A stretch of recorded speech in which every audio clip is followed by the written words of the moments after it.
The police knocked on my door at 2:47 in the afternoon while I was wrist-deep in potting soil, transplanting my heirloom tomatoes into larger containers. I heard the sharp rap of knuckles against wood and assumed it was my neighbor Mrs. Chen returning the pruning shears she'd borrowed last week. When I opened the door with dirt-streaked hands and my old gardening apron still tied around my waist, I found two uniformed officers standing on my porch with expressions that made my stomach drop. "Ma'am, are you Vivian Cole?" the taller officer asked, his hand resting on his belt in that casual but ready stance that police officers always seem to have. "Yes, that's me. Is something wrong? Has something happened?" My mind immediately went to my son Marcus. Car accident. Hospital. Something terrible that would explain why two police officers were at my door in the middle of a Tuesday afternoon. "We received a wellness check request for this address." The female officer spoke now, her voice gentler but with an edge of concern that made my chest tighten. "Your son called the station this morning. He reported that you were missing, and that he hasn't been able to reach you for several days. He was worried about your safety. Before we jump back in, tell us where you're tuning in from. And if this story touches you, make sure you're subscribed because tomorrow I've saved something extra special for you." I stared at them in complete confusion. "Missing? I'm standing right here. I've been home all week. There must be some mistake." The male officer pulled out a small notepad. "Ma'am, when was the last time you spoke with your son Marcus Cole?" "Yesterday morning. We talked for almost 20 minutes. He called to tell me about a new client at his architecture firm. I even texted him a photo of my garden around lunchtime." "Can I see your phone?" the female officer asked, and something in her tone made me realize this wasn't just a simple misunderstanding. This was serious. They thought something was genuinely wrong. I wiped my hands on my apron and retrieved my phone from the kitchen counter where I'd left it charging. When I opened my messages, my blood ran cold. The text I'd sent to Marcus yesterday, the photo of my flourishing tomato plants with the caption, "Look how beautiful they're coming along," showed as delivered but not read. In fact, looking at our entire conversation thread, none of my messages from the past 3 days showed as read. And there were no responses from Marcus since Saturday. "My name is Vivian Cole and I'm 68 years old. 3 weeks ago I thought I understood my life. I was a retired elementary school teacher living in the home I'd shared with my late husband Daniel for 42 years. My days were filled with my garden, my book club, my volunteer work at the community center, and regular calls with my son Marcus who lived across town with his wife Simone. I was independent, healthy, and content. Today, standing in my doorway with two police officers looking at me with a mixture of concern and suspicion, I realized that everything I thought I knew was built on sand. The officers asked to come inside and I led them to my living room, acutely aware of how the house must look to outsiders. The morning dishes were still in the sink because I'd gotten absorbed in my gardening. There were seed catalogs spread across the coffee table, and my reading glasses perched on top of a half-finished crossword puzzle. A normal Tuesday in the life of a woman who lived alone and answered to no one but herself. "Ma'am, your son told us that he's been trying to reach you since Thursday. He said all his calls go straight to voicemail, and you haven't responded to any of his texts or emails. He was concerned enough to drive by your house twice, but he said the doors were locked and you didn't answer when he knocked. He thought you might have fallen or had a medical emergency." Thursday. I replayed the week in my mind. Thursday I'd been at the community center all morning helping organize donated books for their annual sale. I'd come home, made lunch, worked in the garden, then spent the evening reading on my back porch where the jasmine I'd planted 15 years ago filled the air with sweetness. Friday I'd driven to the farmer's market downtown, then stopped by the library to return books and pick up my holds. Saturday morning Marcus had called while I was having coffee, and we chatted about his upcoming presentation at work. Everything had been completely normal. I tried calling him back Saturday afternoon to ask if he wanted me to make my pot roast for Sunday dinner, but the call went straight to voicemail. I assumed he was busy with a work project. He gets like that sometimes, so focused on his designs that he forgets to check his phone for hours. "Officer, I can show you my call log. I have tried to reach Marcus. He's the one who hasn't been responding to me." The female officer, whose name tag read Martinez, took my phone and scrolled through my recent calls. Her expression shifted slightly as she examined the screen. "Mrs. Cole, Can you tell me about your relationship with your daughter-in-law, Simone? The question caught me off guard. What does Simone have to do with this? Just answer the question, please. We get along fine. She's been married to Marcus for 8 years. She works in pharmaceutical sales and travels quite a bit for her job. Why? Have either of them expressed concerns about your ability to live independently? About your memory or your health? I felt heat rise to my cheeks. No, because there's nothing to be concerned about. I'm perfectly capable of taking care of myself. I drive, I cook, I manage my own finances, I volunteer regularly. I'm healthier now than some people 20 years younger. Officer Martinez handed my phone back to me. Mrs. Cole, I'm going to be direct with you because I think you deserve honesty. Your son didn't just call asking for a wellness check. He filed a missing persons report. He told the dispatcher that you have early-stage dementia and that your cognitive decline has been accelerating.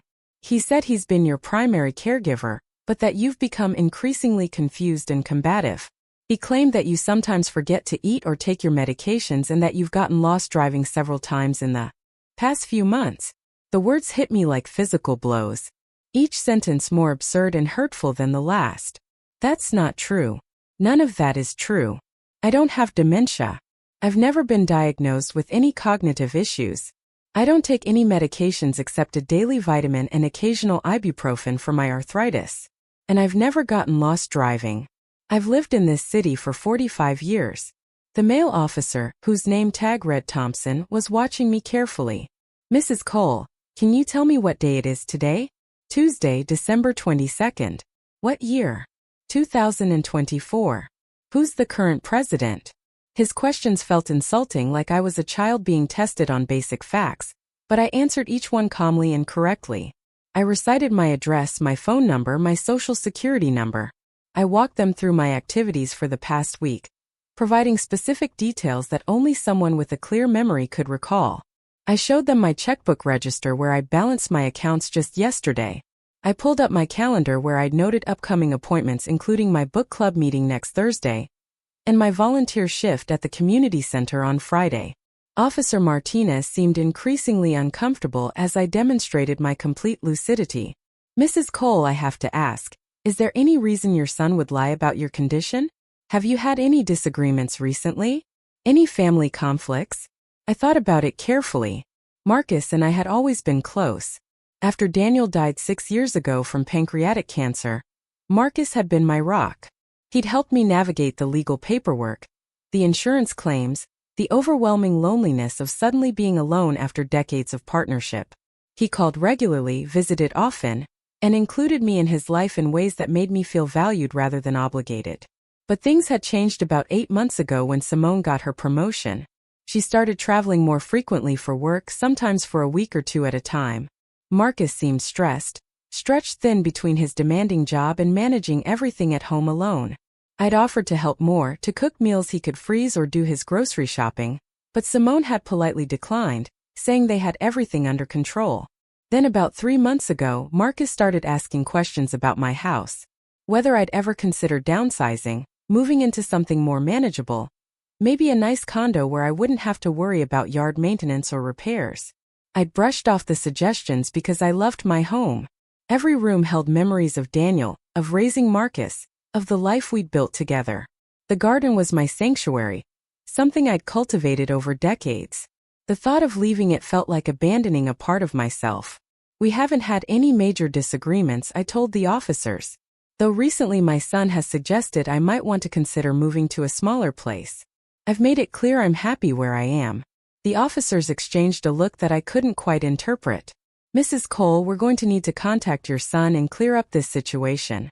In the meantime, is there anyone else we can call? A friend or family member who can verify your well-being? I gave them the names and numbers of 3 people. My best friend Patricia, who I'd known since our children were in kindergarten together. My former teaching colleague Helen, who I had lunch with every other week. And Father Michael from my church, where I attended services regularly and helped organize the community meal program. The officers made their calls while I sat in my living room feeling like a stranger in my own home. Each person confirmed the same thing. Yes, Vivian is sharp as ever. No, there's never been any sign of cognitive problems. Yes, she's completely independent and managing beautifully on her own. After 45 minutes, Officer Martinez sat down across from me with an expression of genuine concern. Mrs. Cole, I'm going to level with you. Something doesn't add up here. You're clearly competent and well. Your friends and your church confirm that you're active and engaged. But your son filed an official missing persons report and made specific claims about your mental health that don't match reality. This suggests either a serious miscommunication or something more concerning. Do you have any explanation for why your son would say these things? I didn't have an answer. The only thing I could think of was that maybe Simone had told him things that weren't true. Maybe she'd misinterpreted something or exaggerated normal senior moments into signs of dementia. Maybe Marcus was so stressed and overwhelmed that he'd convinced himself I was worse off than I actually was, projecting his own anxiety onto my situation. The officers left after making me promise to call if I felt unsafe. Preparing and narrating this story took us a lot of time, so if you are enjoying it, subscribe to our channel, it means a lot to us. Now back to the story. Or if anything unusual happened. They said they'd follow up with Marcus and try to sort out the confusion. After they drove away, I stood in my quiet house trying to make sense of what had just occurred. My son, the person I loved most in the world, had told the police I was missing and mentally incompetent. Either he genuinely believed I was in trouble, which meant someone had been feeding him false information, or he was lying deliberately, which opened up possibilities I didn't want to consider. I tried calling Marcus again, but the call went straight to voicemail. I sent a text. Honey, the police just came by. There's been some kind of misunderstanding. Please call me as soon as you get this. I'm worried about you. That evening I couldn't focus on anything. I kept checking my phone, willing it to ring with Marcus's number. I replayed our last conversation in my mind, searching for any sign that something was wrong, that he was struggling or that I'd missed some crucial detail. The call had been completely normal. He'd been excited about a sustainable housing project his firm had just landed. He'd asked about my garden and whether my tomatoes had recovered from the unexpected cold snap we'd had in early November. He'd sounded fine. Happy even.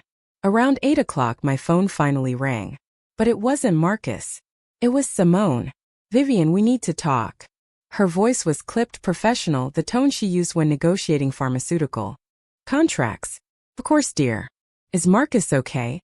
The police said he filed a missing persons report. What's going on? Marcus is fine. He's right here with me. We've been trying to reach you all week, Vivian. You haven't been answering your phone or responding to messages. We were genuinely concerned. Simone, that's not true. I've been home all week. I've tried calling Marcus multiple times. My messages show as delivered, but he never responds. There was a pause. Then I heard muffled conversation in the background, like she covered the phone with her hand. When she came back on, her tone had shifted, become somehow harder. Vivian, Marcus and I have been discussing your living situation. We think it's time to consider some changes. What kind of changes? You're not getting any younger, and this house is too much for one person to manage. We've found a wonderful assisted living community called Meadowbrook Gardens. It has activities, medical staff on site, prepared meals. You'd have your own apartment but with support services available whenever you need them. My hand tightened around the phone. I don't need support services. I'm managing perfectly well on my own. Simone's sigh was audible. Vivian, you're experiencing cognitive decline. We've noticed the signs for months now. The repeated questions, the confusion about dates and times, the way you sometimes forget conversations we've just had. It's nothing to be ashamed of, but it does mean you need more help than you're willing to admit. I felt like I was falling through space. Everything she was saying was a lie. Complete fabrication. I don't have cognitive decline. I don't forget conversations.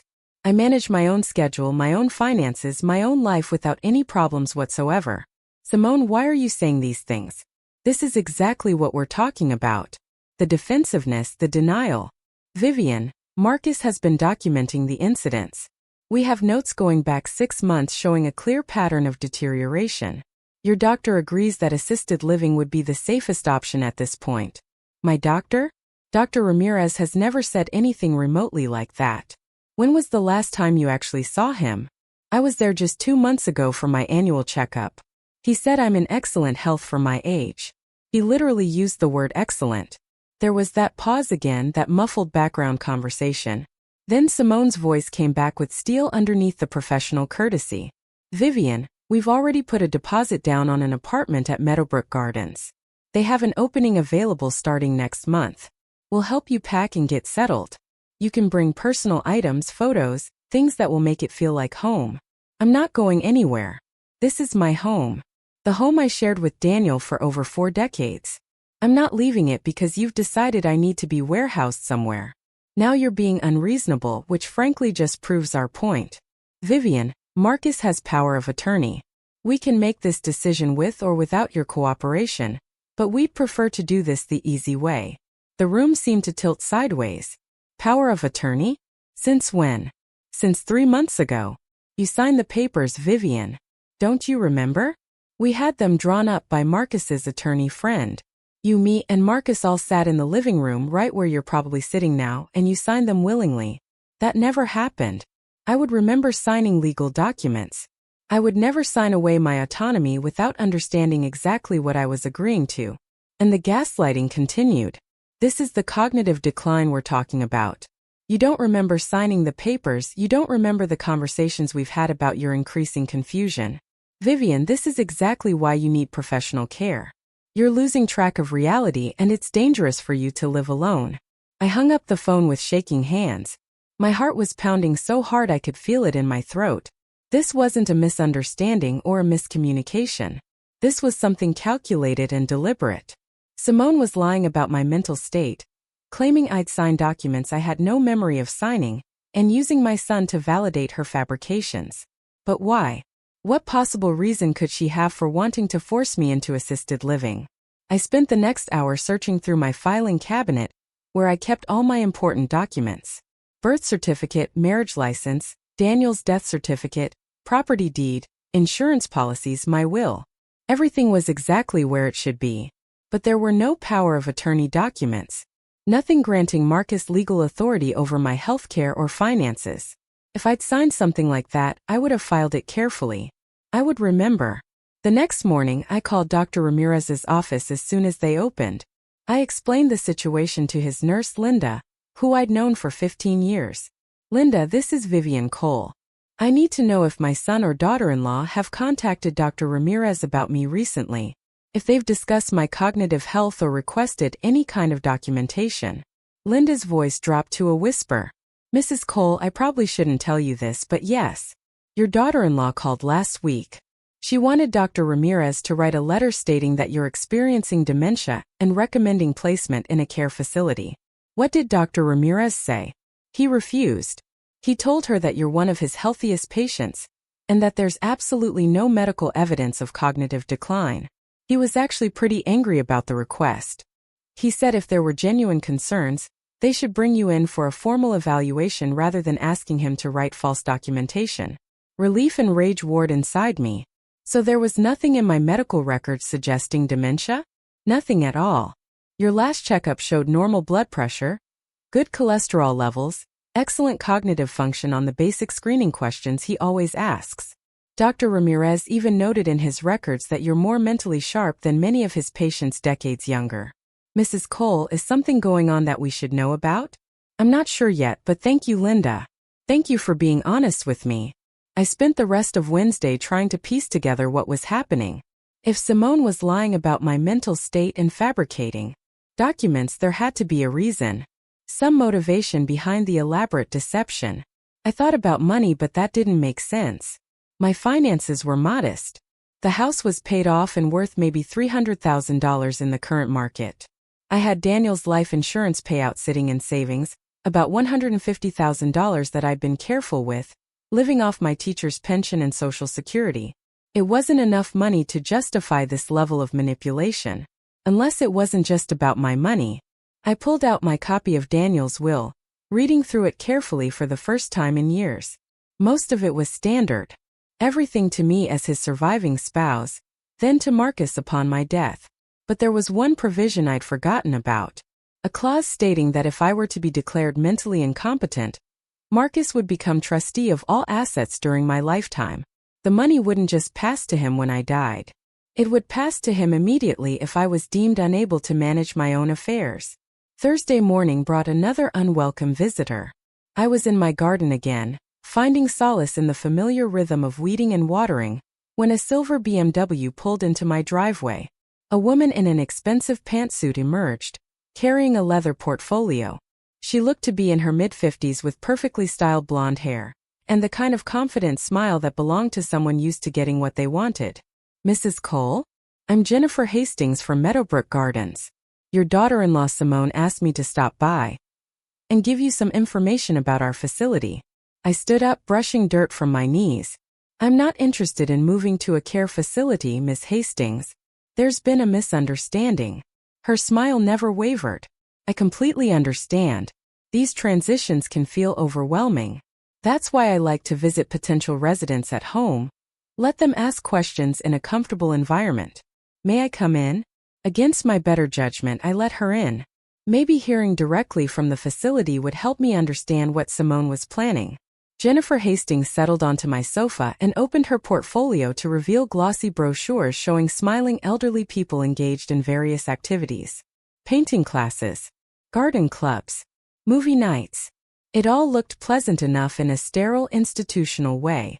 "Meadowbrook Gardens is one of the premier assisted living communities in the state," she began. "We offer various levels of care from independent living to memory support. Based on what Simone has told me about your needs, I think our memory care wing would be the most appropriate placement." Memory care. The words felt like an accusation. "I don't have memory problems. Miss Hastings, I think my daughter-in-law has given you inaccurate information about my condition." Her expression shifted to something that was probably meant to be sympathetic but came across as condescending. "Mrs. Cole, it's very common for individuals experiencing cognitive decline to lack awareness of their own symptoms. That's called anosognosia. It's actually one of the hallmarks of dementia. The fact that you don't recognize your own impairment is itself a symptom." I stared at her, recognizing the trap. If I insisted I was fine, that was proof I wasn't. If I admitted to any normal forgetfulness that everyone experiences regardless of age, that would be used as evidence of decline. There was no way to win this argument. "How much does memory care cost at Meadowbrook Gardens?" I asked. The question seemed to catch her off guard. "Well, it varies depending on the level of services required, but generally between $8,000 and $12,000 per month. And who would be paying for this?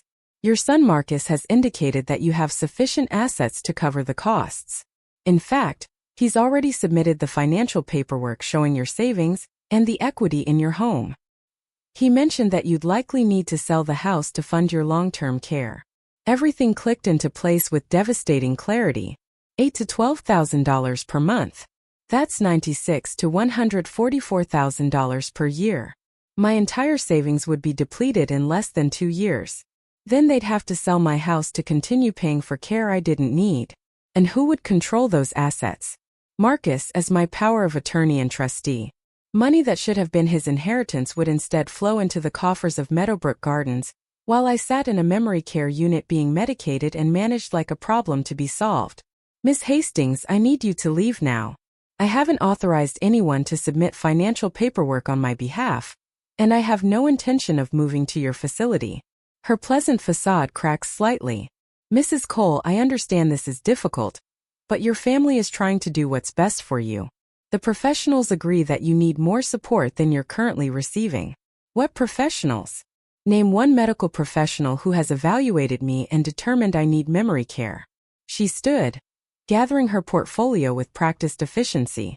"I can see you're not ready to have this conversation productively. I'll follow up with Simone, and we can schedule another visit when you're feeling more cooperative." After she left, I sat in my quiet house and let myself feel the full weight of what was happening. My son and his wife were trying to have me declared incompetent so they could take control of my money and my life. They'd already laid groundwork with the police, attempted to get false documentation from my doctor, and contacted an assisted living facility. This wasn't a vague plan or a possibility. This was an active operation already in motion. I needed help. Real help from someone who understood elder law and could protect my rights. I called Patricia, my oldest friend, and explained everything. The police wellness check, Simone's claims about power of attorney, The visit from Meadowbrook Gardens. Patricia listened without interrupting, then said the words I needed to hear. Vivian, this is elder abuse. Financial exploitation. You need an attorney immediately. She gave me the name of a lawyer who specialized in elder rights, a woman named Kathleen Morrison who apparently had a reputation for being fierce and uncompromising. I called and was able to get an emergency appointment for Friday afternoon. That night I couldn't sleep. Every sound in the house made me jump. I kept thinking about the power of attorney documents Simone claimed I'd signed. What if she'd forged my signature? What if she presented them to a court and convinced a judge that I was incompetent? What if I ended up locked in a memory care facility, medicated into submission, while my home was sold and my money disappeared? Around 2 in the morning, I got out of bed and went to my computer. I started documenting everything. Every phone call, every conversation, every detail I could remember. I wrote down the names of my friends who could attest to my mental competence. I made a list of my regular activities: the volunteer work, the book club, the community center. I gathered bank statements showing that I'd been managing my finances independently without any errors or confusion. I pulled up emails I'd sent recently, articulating complex thoughts and making detailed plans. I was building my case, creating a paper trail that proved I was exactly who I knew myself to be. A competent, independent woman being targeted by people she should have been able to trust. Friday morning, Marcus finally called. Mom? His voice sounded strained, worried. Mom, what's going on? The police called me. They said you claimed I'd filed a false report. You did file a report, honey. You told them I was missing and that I have dementia. I don't understand why you would say those things. There was a long pause. Mom, I was worried about you. You weren't answering your phone. I thought something had happened. Marcus, I've been trying to call you all week. You're the one who hasn't been responding. And what's this about power of attorney? About trying to move me into Meadowbrook Gardens? Simone thinks it would be good for you. You'd have people around, activities, support if you need it. You know I don't need support. I'm healthy and independent. Why are you letting Simone convince you otherwise? His voice shifted, became defensive. She's just concerned about you, Mom. We both are. You're getting older and living alone in that big house. What if something happens and no one's there to help? What if I fall or have a medical emergency, you mean? Marcus, I could have an accident at any age. That doesn't mean I should give up my independence and move into a facility. And it definitely doesn't justify lying to the police about my mental state. I didn't lie. Simone said you've been having memory problems. That you forget conversations and get confused about dates. Your wife is lying to you, Marcus. I don't have memory problems. Ask Dr. Ramirez. Ask Patricia or Helen or anyone at my church. Ask the people I volunteer with. I'm completely competent and you know it. Another long pause, then. Mom, I think you should come over for dinner tonight. We can talk about this in person. Sort everything out. Every instinct I had screamed that this was a trap, but I also desperately wanted to see my son face to face, to look into his eyes and understand whether he was a willing participant in this scheme or a victim of Simone's manipulation. All right. What time? 6 o'clock. And Mom? I love you. We're just trying to do what's best for you. I hung up wondering if I just made a terrible mistake. I arrived at Marcus and Simone's house at exactly 6 o'clock, parking my well-maintained Honda Civic behind Marcus's Audi in their circular driveway. Their home was a modern 2-story with clean lines and expensive landscaping that a professional service maintained weekly. It was beautiful in an impersonal way, like something from an architecture magazine rather than a place where people actually lived. I'd always preferred my own house with its worn wooden floors and overgrown garden, spaces that held memories in every corner. Marcus opened the door before I could knock. He looked tired, with dark circles under his eyes and a tension around his mouth that hadn't been there the last time I'd seen him 3 weeks ago at Sunday brunch. Mom, he said, pulling me into a hug that felt desperate rather than welcoming. I'm glad you came. We really need to talk. Where's Simone? I asked, stepping into the foyer with its cold marble tile and abstract art that I'd never understood. She's in the kitchen finishing up dinner. Come on back. I followed him through the house, noting details I'd never paid much attention to before. Everything was expensive and perfectly coordinated. The furniture looked like it had never been sat on. There were no personal photos on display, no books left casually on tables, No signs that real people with messy lives inhabited this space. It felt like a showroom, beautiful but hollow. Simone was standing at the kitchen island plating what looked like salmon and roasted vegetables.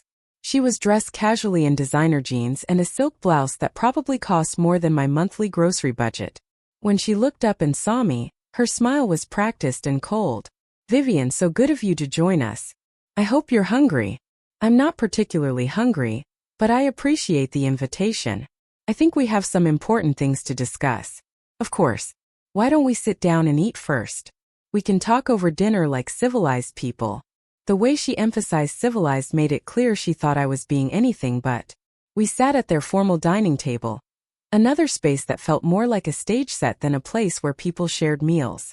Marcus served wine that I didn't drink, suddenly paranoid about consuming anything they gave me. What if they tried to drug me? What if this entire dinner was designed to make me appear confused or incompetent in some way?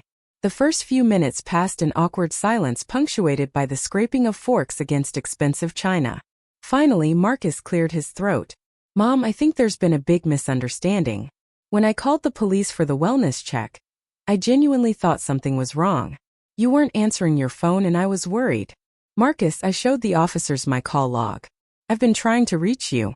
You're the one who stopped responding to my messages." He looked confused, glancing at Simone, who was cutting her salmon into precise, tiny pieces. "I don't understand. I've been calling you every day. Your voicemail box was full. I couldn't leave messages." "My voicemail box has never been full. I delete messages regularly." "This is exactly what we're talking about," Simone interjected smoothly. "These small memory lapses that you don't even recognize as problems. Marcus has been calling you daily, Vivian.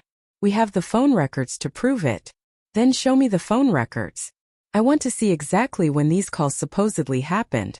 Simone's jaw tightened almost imperceptibly. "This defensiveness is part of the problem.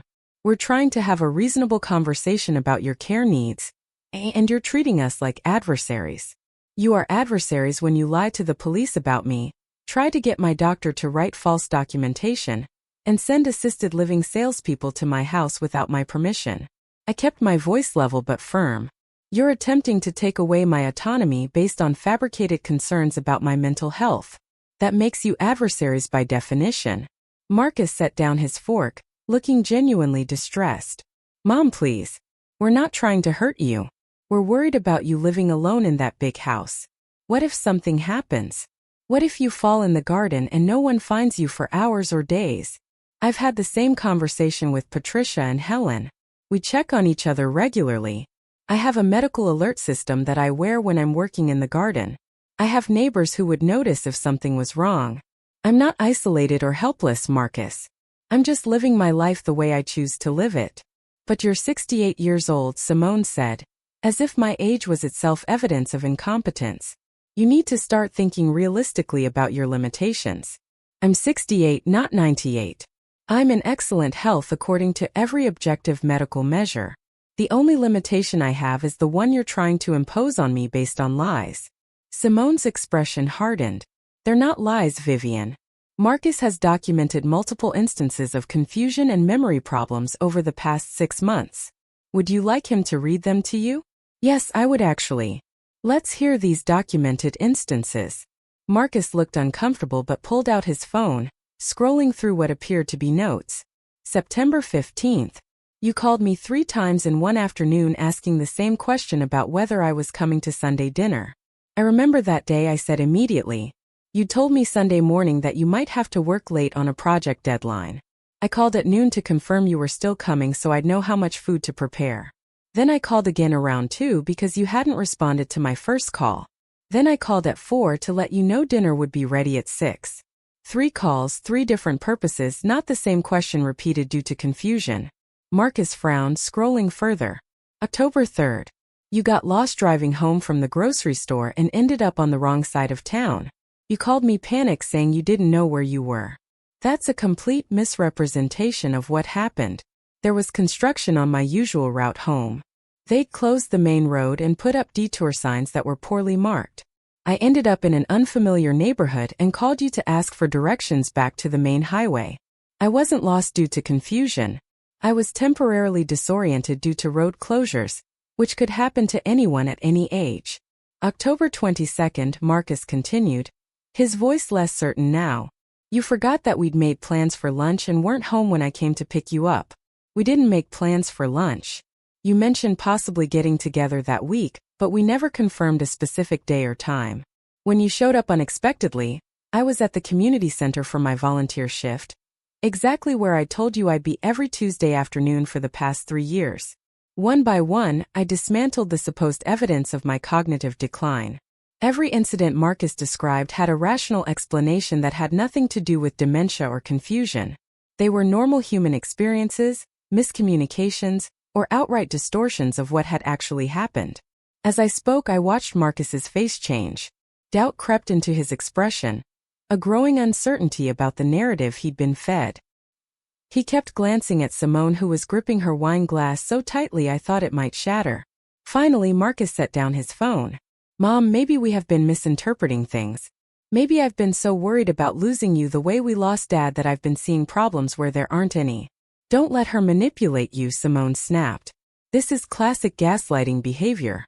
She's rewriting history to make herself look competent when we both know the truth. What truth is that, Simone? I asked quietly.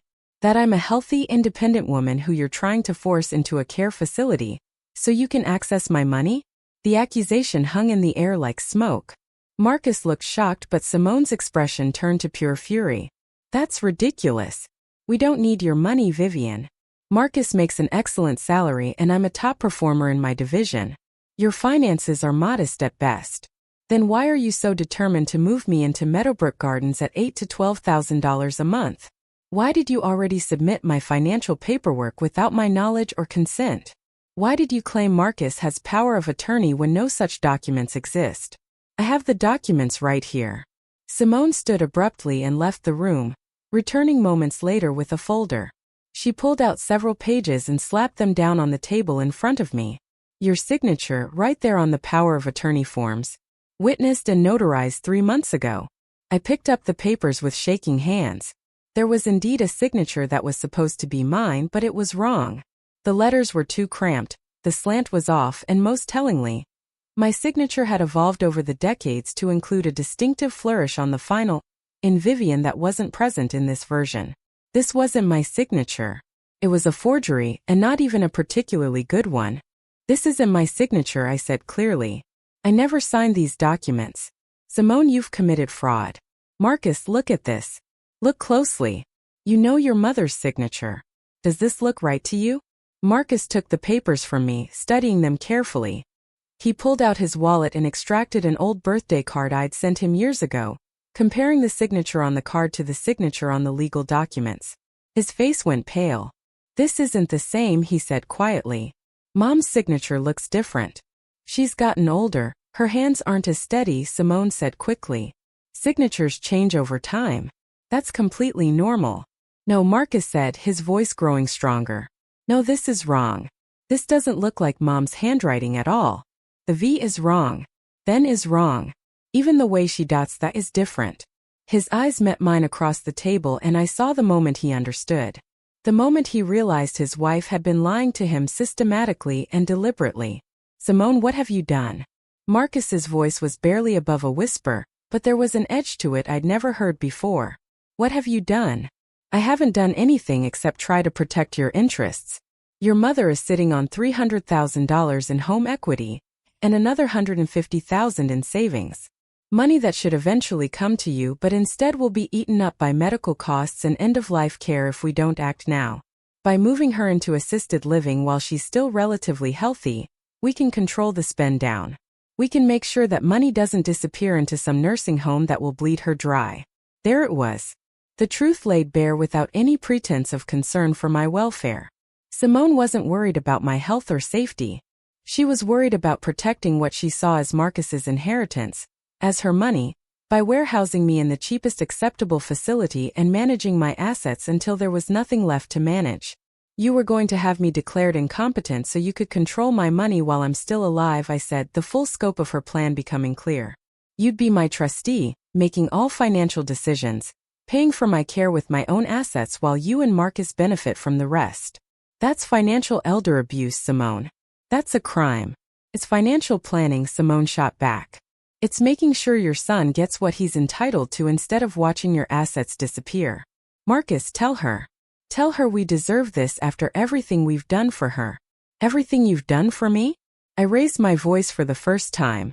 You've lied to the police, forged legal documents, tried to get my doctor to write false medical reports, and attempted to convince my own son that I'm mentally incompetent. Those aren't the actions of someone who cares about my welfare.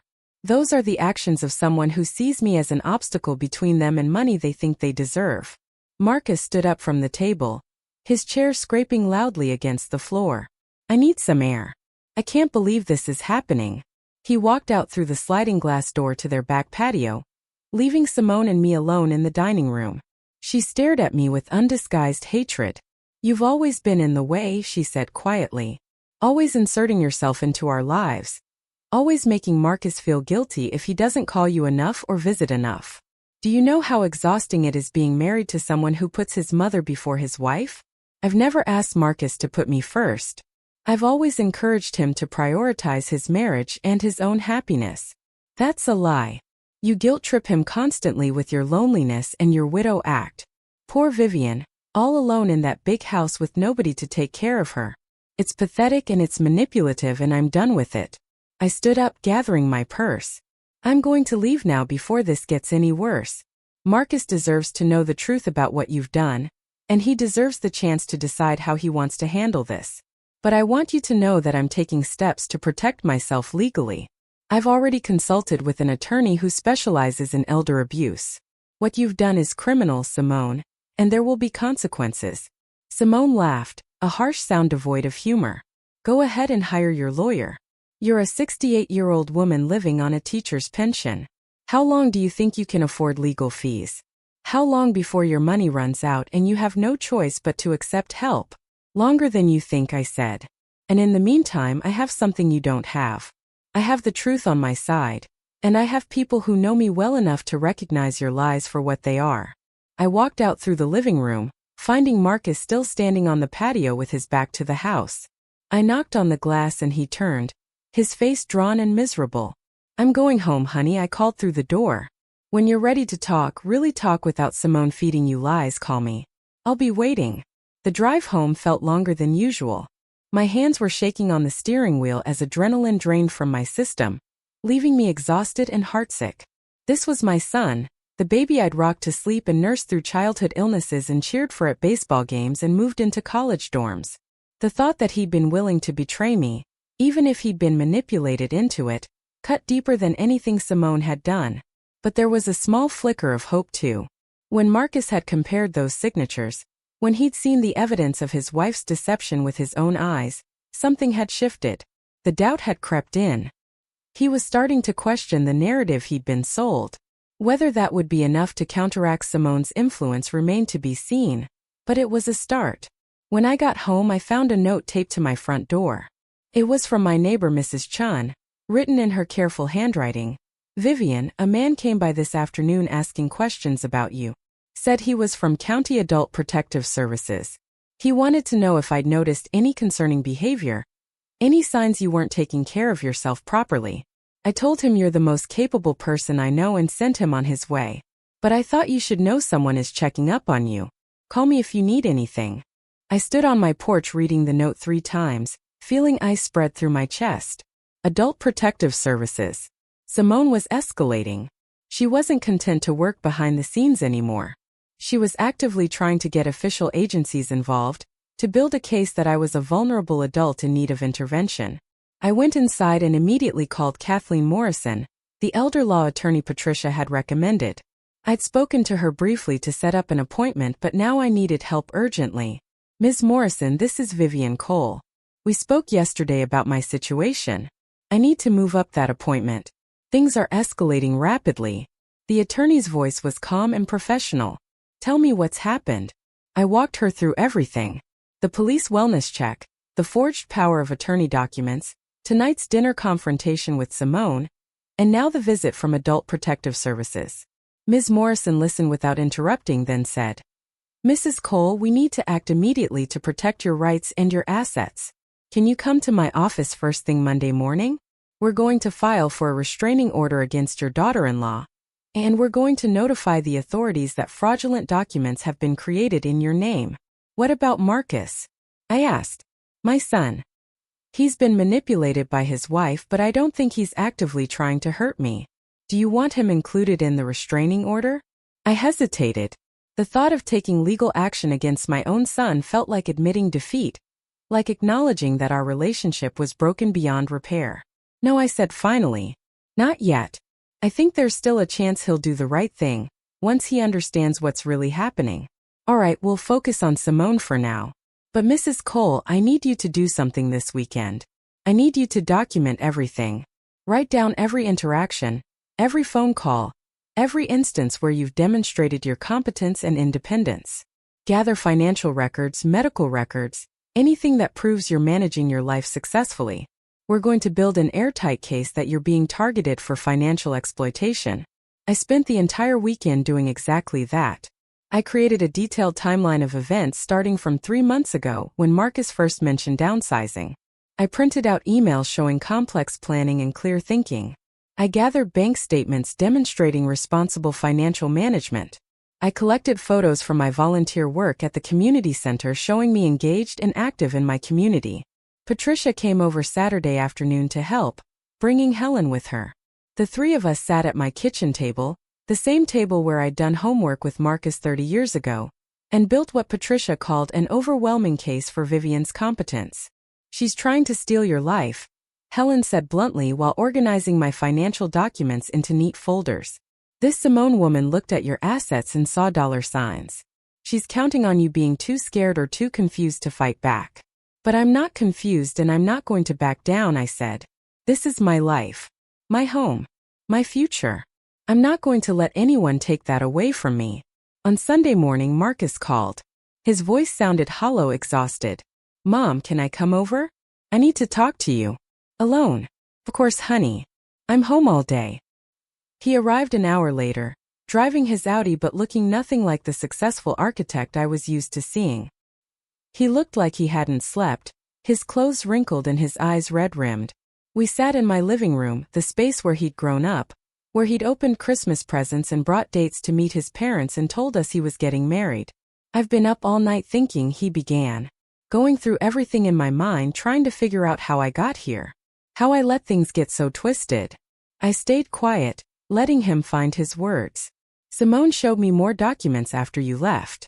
Financial projections showing how quickly your money would disappear if you ever needed long-term care. Plans for selling your house and moving you into Meadowbrook Gardens. She'd been working on this for months, Mom. Months. And I went along with it because she made it sound reasonable, like we were being responsible and planning ahead. Did you know she forged the power of attorney documents? I asked gently. He shook his head. No. I swear to you I thought you'd signed them. She told me you'd done it one afternoon when I was at work, that she'd taken you to her attorney friend to get everything notarized properly.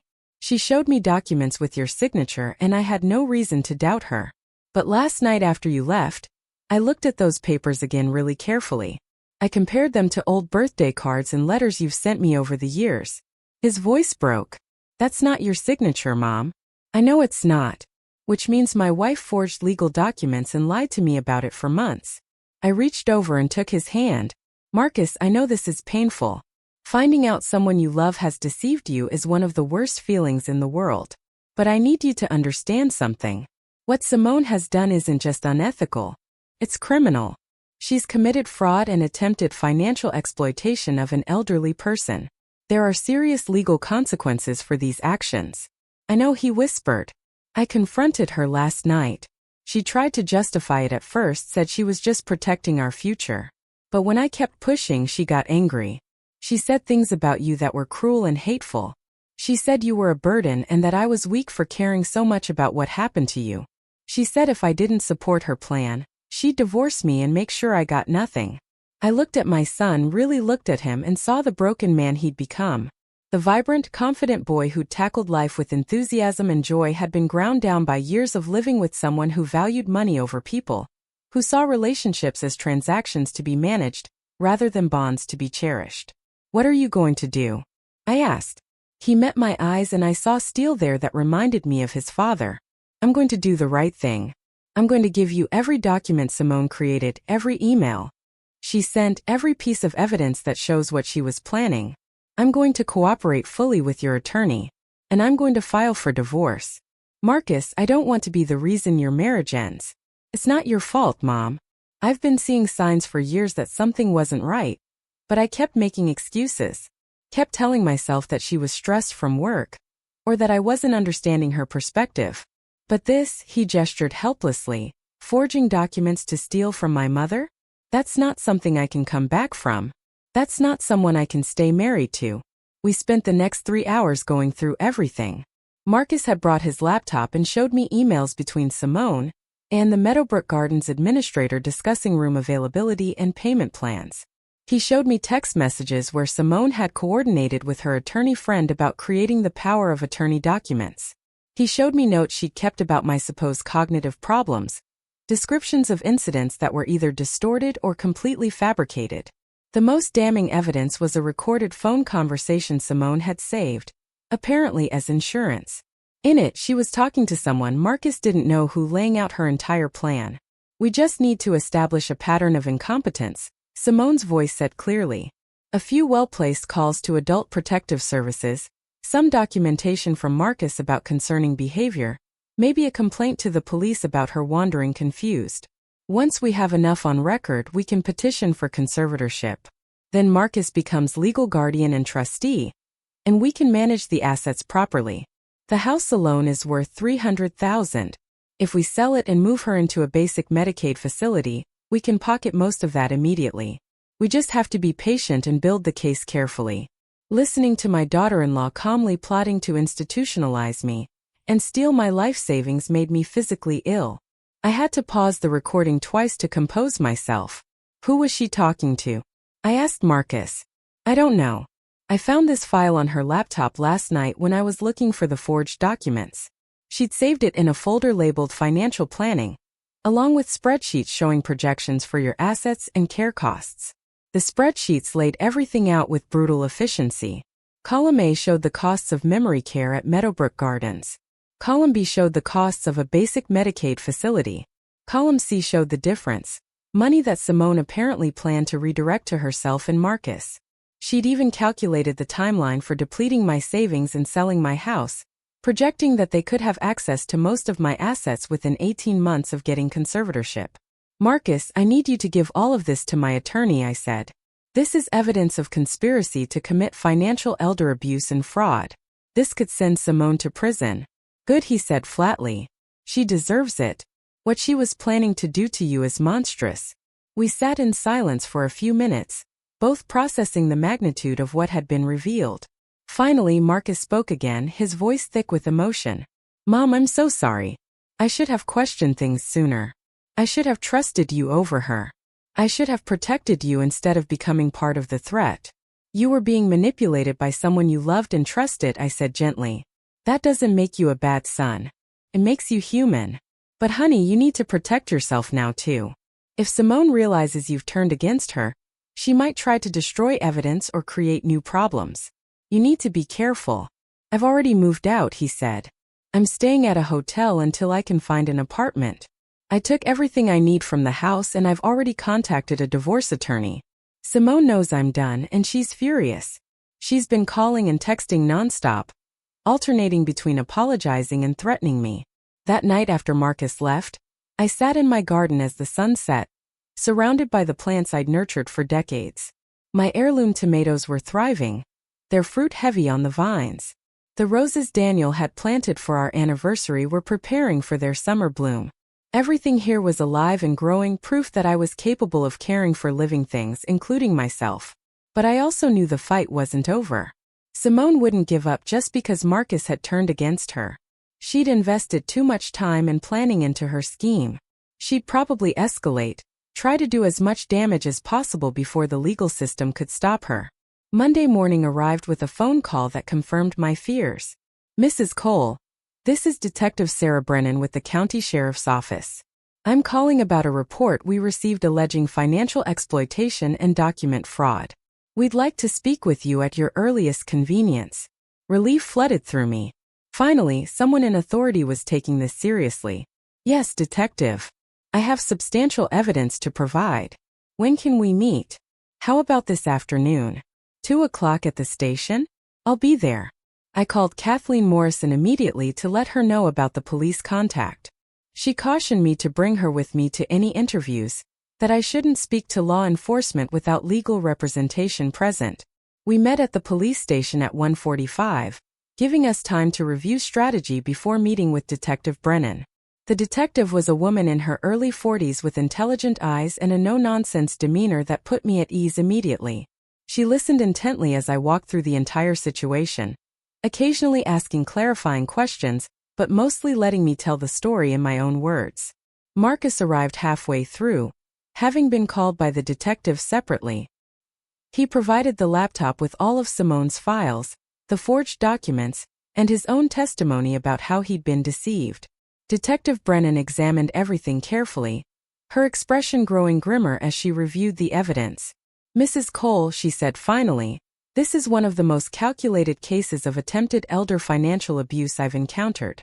Your daughter-in-law created an elaborate scheme to have you declared incompetent so she could access your assets. Based on what you've shown me, I'm going to recommend immediate criminal charges for fraud, forgery, and attempted financial exploitation of an elderly person. What happens now? I asked. We'll issue an arrest warrant for Simone Cole. Given the evidence, I expect she'll be taken into custody within 24 hours. She'll be charged, arraigned, and will request significant bail given the severity of the charges and the potential flight risk. In the meantime, I'm going to put a flag on all your financial accounts and property records to prevent any unauthorized transactions. Ms. Morrison will help you file protective orders to keep her away from you and your property. The next morning, I was in my garden when I heard the commotion.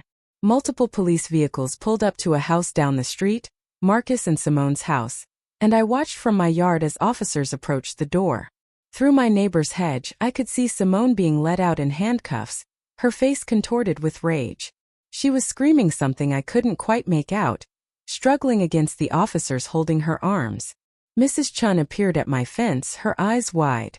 Vivian, is that your daughter-in-law? Yes, I said quietly. She tried to have me declared incompetent so she could steal my money and my home. The police finally caught up with her. Mrs. Chen shook her head in disgust.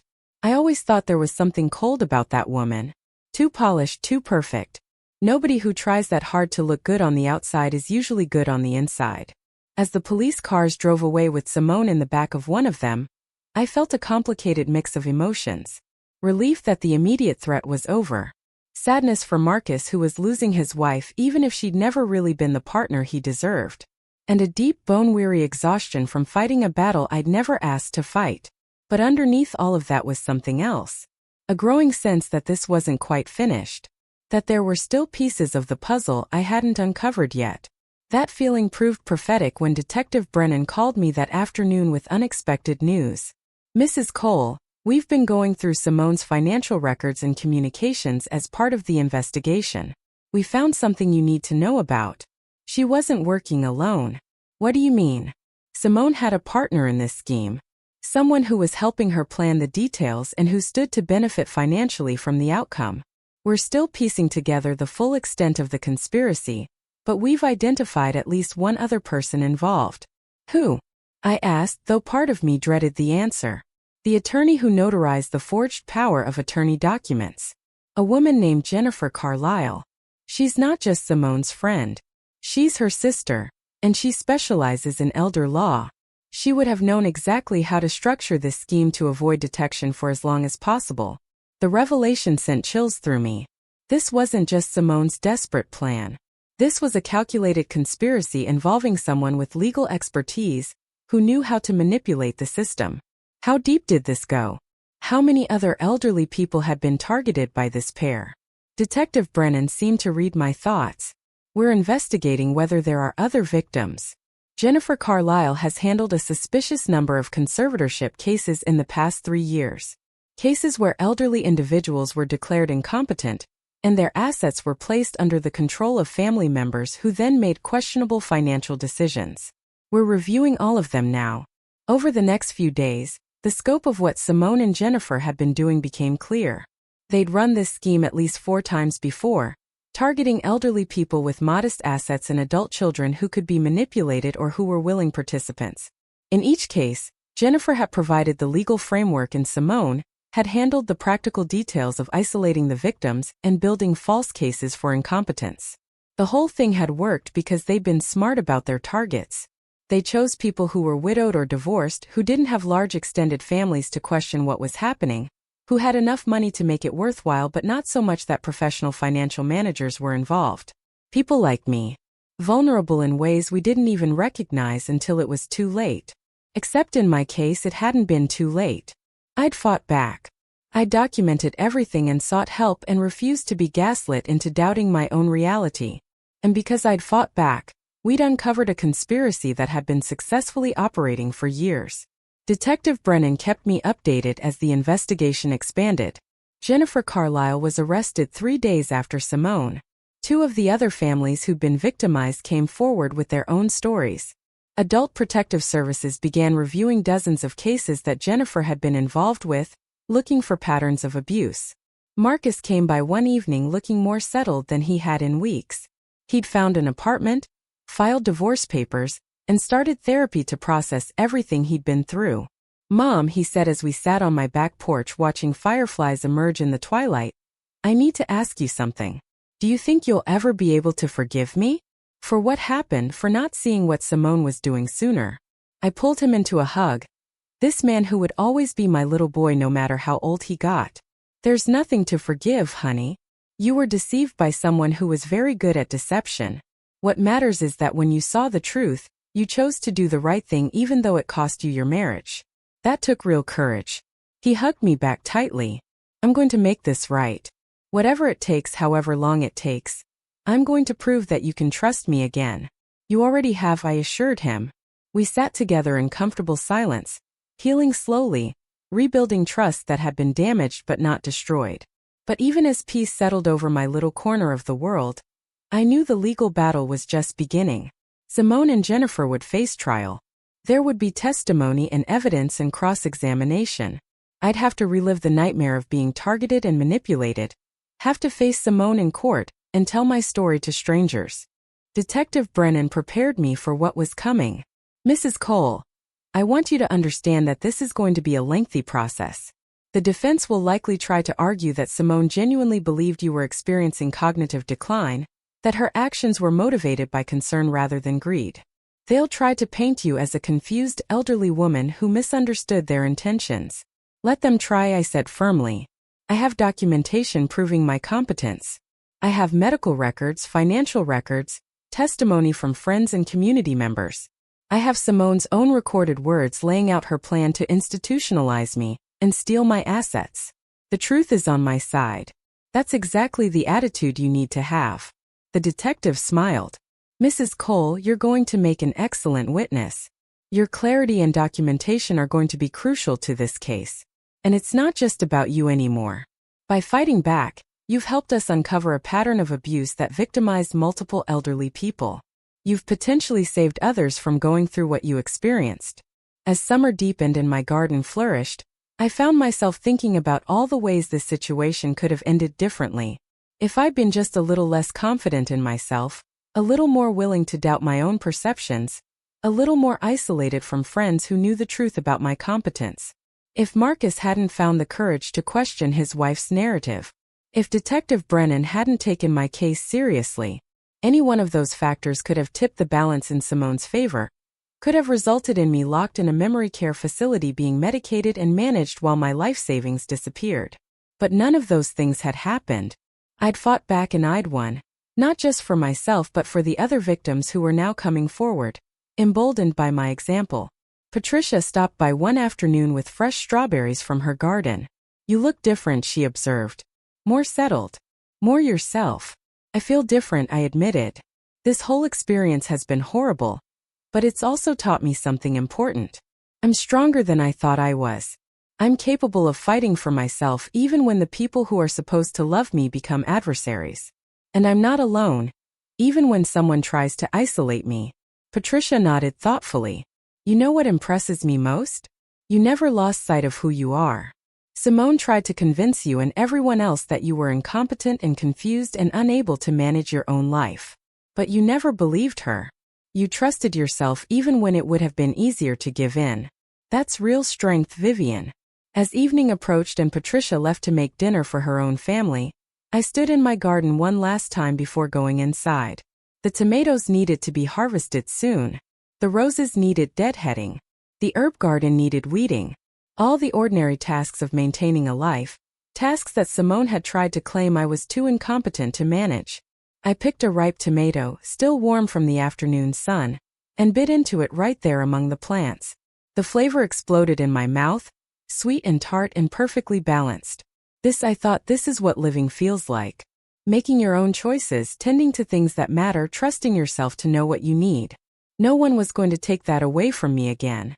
The trial began on a crisp October morning 6 months after Simone's arrest. I walked into the courthouse wearing my best navy dress, the one I'd bought for Marcus's college graduation, with my hair neatly styled and my late husband's watch on my wrist. I wanted the jury to see me as I truly was. A competent, dignified woman who refused to be reduced to a victim. Simone sat at the defense table in an orange jumpsuit, her once perfect appearance diminished by months in jail. She wouldn't look at me as I took my seat in the witness gallery, but I could feel the hatred radiating from her across the courtroom. Jennifer Carlisle sat beside her own attorney at a separate table, facing similar charges. Their conspiracy had unraveled completely once investigators started pulling threads. The prosecutor, a sharp woman named Amanda Chen, had prepared me thoroughly for my testimony. She'd warned me that the defense would try to shake my credibility, to suggest I was confused or vindictive or misremembering events. But when I finally took the stand and placed my hand on the Bible, I felt nothing but calm certainty. I knew my truth and I had the evidence to back it up. Amanda walked me through my story methodically. The wellness check that started everything. The forged power of attorney documents. The recorded conversation where Simone laid out her plan to institutionalize me and access my assets. The spreadsheets calculating how quickly they could deplete my savings. Each piece of evidence was entered into the record, each damning detail exposed to the jury's scrutiny. When the defense attorney cross-examined me, he tried every tactic to undermine my testimony. Isn't it true you sometimes forget things, Mrs. Cole? Don't all people your age experience some cognitive decline? Couldn't you simply be mistaken about what your daughter-in-law intended? I answered each question calmly and precisely, never losing my composure. Yes, I occasionally forget where I put my reading glasses just like people of all ages do. No, I don't experience cognitive decline beyond normal aging. And no, I'm not mistaken about Simone's intentions when we have her own recorded voice describing her plan to defraud me. Marcus testified next. His voice steady but pained as he described how his wife had manipulated him for months. He presented the laptop files, the emails, the text messages that proved the conspiracy. He admitted his own guilt in not questioning things sooner, in being so easily deceived by someone he loved. The jury watched him intently, and I could see sympathy in several faces. Here was a son who'd been caught between loyalty to his wife and love for his mother, who'd ultimately chosen to do the right thing despite the personal cost. The most powerful testimony came from the other victims Jennifer and Simone had targeted. An 82-year-old man whose daughter had used Jennifer's legal services to gain conservatorship, then sold his home and moved him into a substandard facility, while pocketing the proceeds. A 75-year-old woman whose nephew had isolated her from friends and convinced authorities she was incompetent, only to be exposed when a neighbor noticed suspicious activity. Each story followed the same pattern: isolation, false documentation, manipulation of family members or exploitation of existing family dysfunction, and systematic theft disguised as care planning. The jury deliberated for 2 days. When they returned with guilty verdicts on all counts for both Simone and Jennifer, I felt no triumph, only a quiet relief that justice had been served. Simone was sentenced to 12 years in federal prison for fraud, forgery, and elder financial exploitation. Jennifer received 15 years due to her position of trust as an attorney and her role in orchestrating multiple schemes. Both would have to pay substantial restitution to their victims. After the sentencing, Detective Brennan found me in the courthouse hallway. "Mrs. Cole, I want you to know that your courage in fighting back and coming forward has had ripples far beyond your own case. We've identified 6 additional victims and opened investigations into at least a dozen more suspicious conservatorship. You've helped protect countless other elderly people from this kind of abuse. I just wanted to protect myself and my home, I told her. I never intended to become some kind of crusader against elder abuse. Sometimes the most important acts of courage are the ones we commit simply to defend our own dignity, she replied. You showed other victims that it's possible to fight back, that they don't have to accept abuse just because it comes from family members or trusted professionals. That's a powerful message. Marcus and I had dinner that evening at my house, the first truly relaxed meal we'd shared since this nightmare began. I made my pot roast, his favorite since childhood, and we ate at the kitchen table where he'd done homework and told me about school dances and first heartbreaks. Mom, I've been thinking about something, he said as I served apple pie for dessert. I want to buy back the furniture that Simone sold. I've tracked down most of the pieces through the restitution investigation. I want to restore your home to the way it was before she tried to take everything from you. That's thoughtful, honey, but honestly, I'm okay with the way things are now. Those pieces held memories, yes, but I've realized something important through all of this. My home isn't defined by furniture or objects. It's defined by the life I choose to live here, by the garden I tend and the friends I welcome and the independence I've fought to maintain. You don't need to restore the past. We just need to build a better future. He smiled, and for the first time in months it reached his eyes. Then at least let me help you with the garden this weekend. Those tomatoes are getting out of control and I know fall planting season is coming up. I'd like that very much. We spent the following Saturday working side by side in the garden, our hands in the same soil that had grounded me through the darkest parts of this ordeal. Marcus pruned and weeded while I planned next season's layout. We talked about everything and nothing, rebuilding our relationship one conversation at a time. 3 months after the trial, I received an unexpected invitation. A local advocacy organization that worked on elder rights issues wanted me to speak at their annual conference about my experience fighting financial exploitation. They thought my story could educate families about warning signs and empower other elderly people to advocate for themselves. I almost declined. The thought of standing in front of strangers and reliving my trauma felt overwhelming. But then I remembered the other victims whose testimonies had helped convicts Simone and Jennifer. If sharing my story could help even one person recognize abuse or find the courage to fight back, wasn't that worth the discomfort? The day of the conference, I stood at the podium looking out at 200 faces and told them everything. The manipulation, the gaslighting, the systematic attempt to steal my autonomy and my assets. I told them about the importance of documentation, of trusting yourself when others try to convince you you're incompetent, of seeking help from professionals who specialize in elder law. I told them that being elderly doesn't mean being helpless, that we have rights and resources and the ability to fight back against those who would exploit us. When I finished speaking, the audience rose in a standing ovation that brought tears to my eyes. Afterward, dozens of people approached me with their own stories or questions. Some were elderly individuals facing similar situations. Others were adult children worried about protecting their aging parents. Several were professionals who worked in elder care or law enforcement, thanking me for highlighting an issue that too often remained hidden behind closed doors. One woman in particular stayed after everyone else had left. She was perhaps 70, well-dressed but with eyes that held a familiar desperation. My daughter-in-law has been pressuring me to sign over power of attorney, she said quietly. She says it's just for emergencies, but something feels wrong about it. After hearing your story, I realize she's been using some of the same tactics. The isolation, the suggestions that I'm not managing well on my own, the subtle undermining of my confidence. What should I do? Don't sign anything, I told her firmly. Trust your instincts. If something feels wrong, it probably is. Find an elder law attorney immediately, and have them review any documents before you sign. Document everything your daughter-in-law says and does. And remember that you have the right to make your own decisions about your life and your assets, regardless of what anyone else thinks you should do. She thanked me with tears in her eyes, and I watched her walk away with her shoulders a little straighter, her step a little more confident. That moment, more than the trial verdict or the prison sentences, felt like true victory. I'd turned my nightmare into something useful, something that could protect others from experiencing what I'd endured. As winter approached and I prepared my garden for its dormant season, I reflected on how much had changed in 1 year. I'd discovered depths of strength I hadn't known I possessed. I'd learned that family loyalty must be tempered with honest assessment of people's actions, not blind faith in their intentions. I'd found that being elderly didn't mean being helpless or dependent, that competence and dignity could be maintained regardless of age if you refused to let others define your capabilities.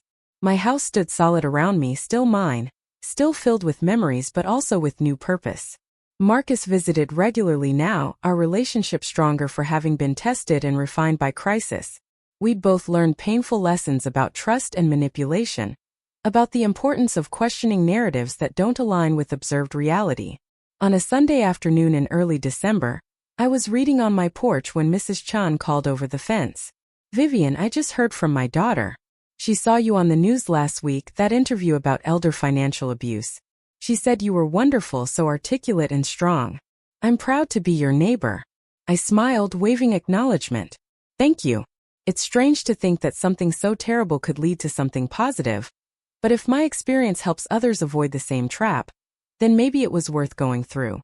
As evening fell and I prepared dinner in my kitchen, I thought about Simone sitting in a prison cell, her carefully constructed life destroyed by her own greed and cruelty. Part of me felt sorry for her, for the person she might have been if she'd chosen differently. But mostly I felt grateful that I'd been strong enough to resist her manipulations, brave enough to fight back, and lucky enough to have people in my life who believed in me when it mattered most. The police had knocked on my door for a wellness check because my son reported me missing while I was gardening. That moment had felt like the beginning of the end, like everything I'd built was about to be stripped away. Instead, it had been the beginning of something else entirely. An awakening to my own resilience, a clarification of what truly mattered, a reclamation of my right to live life on my own terms. I was Vivian Cole. I was 68 years old. I was exactly where I belonged. And I was free. Up next, you've got 2 more standout stories right on your screen.